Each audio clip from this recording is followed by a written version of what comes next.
6h54, la question santé d'Europe 1. Thomas Soto. Jean-François Lemoine, ce matin on vous consulte pour de l'emphysème. C'est quoi l'emphysème? C'est l'ancien nom de l'asthme, c'est ça? Que nenni Thomas, pour comprendre la Le deuxième différence. que nenni de la matinée Mais après Maxime justement, tout à l'heure. Entre ces maladies, il faut considérer que notre système respiratoire ressemble à un arbre, à l'envers. Le tronc, c'est la trachée. Puis les branches, ce sont les bronches, toute une ramification de tuyaux qui arrivent, à des alvéoles, des petits ballons que l'on pourrait assimiler aux feuilles. Eh bien, dans l'asthme, ce sont les branches qui se fragilisent, dans la bronchite, elles se bouchent, et dans l'emphysème, ce sont les feuilles qui tombent. Et alors quand ces feuilles, ces alvéoles sont abîmées, il se passe quoi, docteur?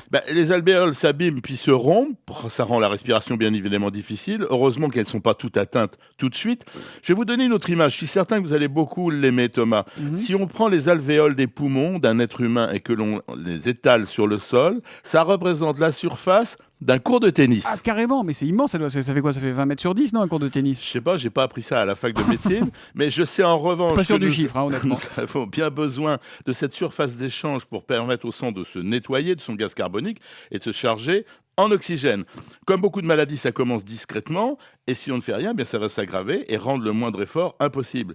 Alors, ça ressemble à de la bronchite chronique, ce qui donne les mêmes problèmes respiratoires, mais dans l'emphysème, il n'y a ni toux ni crachement. Et ça concerne beaucoup de monde alors, l'emphysème? C'est étonnant qu'on n'en parle plus parce que oui. ça concerne près de 2 millions de personnes en France. Ouais. Et comment ça s'attrape? Quelles en sont les causes? Alors, il y a deux grandes causes. Chez les jeunes, ils sont 30 000 dans notre pays, c'est une maladie héréditaire. Le corps ne fabrique plus de la substance qui protège le côté élastique des poumons.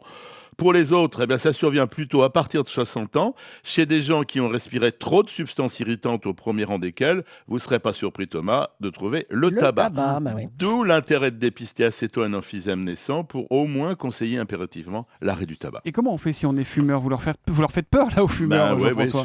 Ils ont raison d'avoir peur. Il existe un moyen simple, un petit appareil très rudimentaire, une espèce de tube dans lequel on souffle fortement et qui permet de calculer notre volume d'expiration. Vous disposez Thomas en temps normal de près de 4 litres d'air.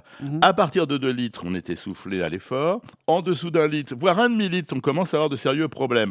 L'intérêt de ce petit appareil, c'est d'alerter avant les symptômes qui sont eux les témoins d'une maladie déjà installée. Et ce débitmètre de pointe, ça fait partie de la trousse du médecin au même titre que le brassard qui permet de prendre la tension. Il doit vous faire cet examen-là. Le débitmètre. Et ça se traite, ça se soigne l'emphysème ou pas, docteur? Non, Thomas, c'est là le problème. La médecine ne dispose pas d'armes autres que quand c'est très très très évolué la greffe de poumon.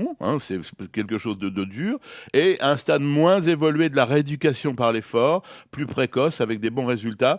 Il n'y a pas de médicaments et rien ne remplace la détection par le débitmètre de pointe et l'arrêt du tabac. La question santé d'Europe 1. Attendez Thomas, moi j'ai vérifié la vraie taille d'un cours de tennis.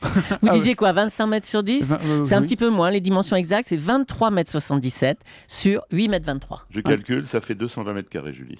Ils sont forts, ils sont forts. De la question santé d'Europe 1, docteur Lemoine, docteur Julie, c'est tous les matins à 7h-5 sur Europe 1. À demain, Jean-François. À demain.